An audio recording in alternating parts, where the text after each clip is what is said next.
Part of the appeal of the world of K-pop idols is its depth. The whole industry is full of cliques, and in these cliques are groups, and in these groups are individuals, and in each individual idol, there are boundless personality quirks and secret histories to uncover.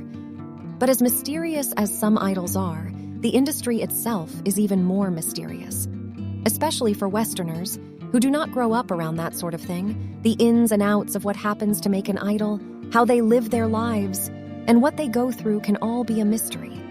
So, here are 11 things about K-pop idols that you probably do not know.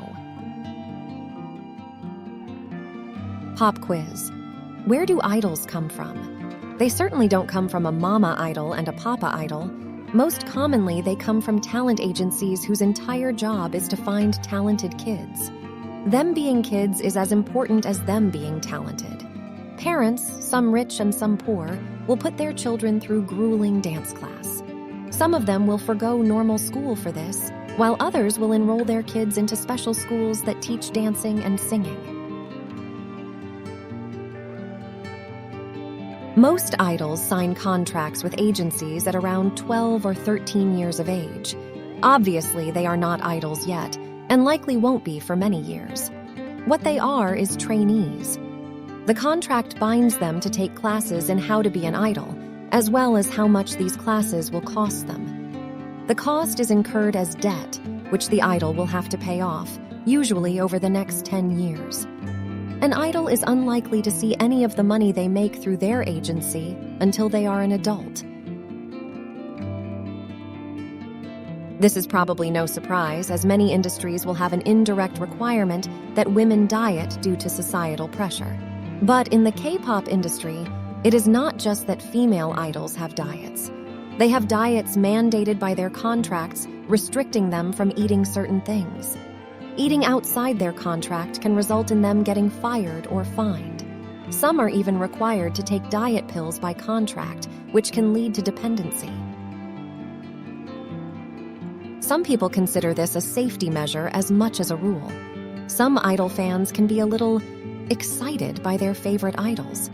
This excitement can turn negative in the face of someone they view as a romantic rival. This has become a big enough problem that talent agencies started mandating that idols be disallowed contact with the opposite sex entirely. And yes, that means their support staff is often curtailed around this fact. While this is believably a safety feature, there is a sinister undertone to it. There are lots of people who would prey upon an idol if they traveled alone, but there are just as many people who might end up cluing an idol in regarding how trapped they really are in their situation. Not that there is much danger of this happening, but part of an idol's security detail is meant to make sure that they do not encounter anything or anyone that might convince them to leave.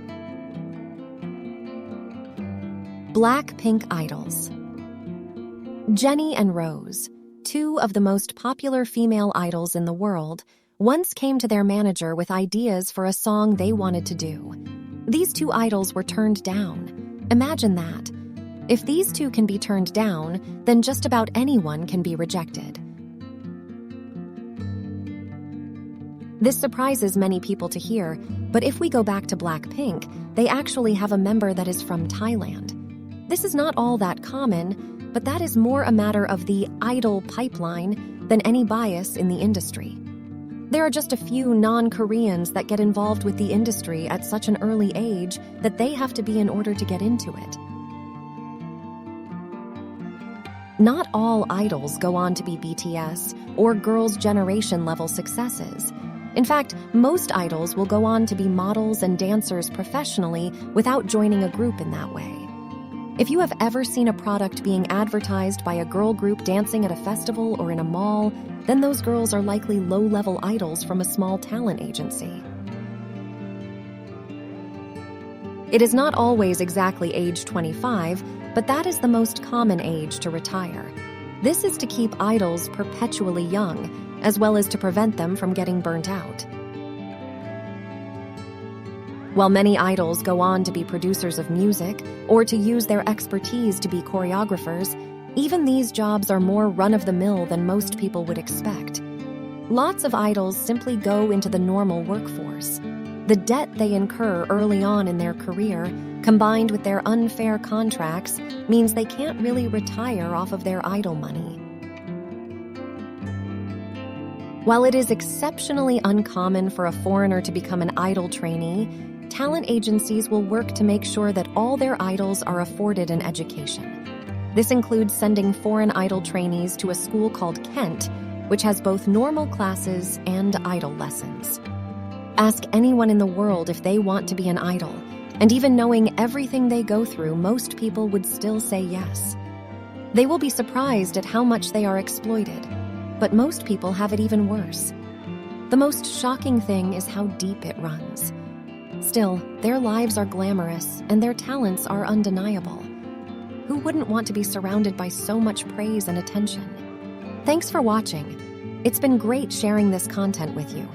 If you liked this video, please make sure to subscribe and leave a comment.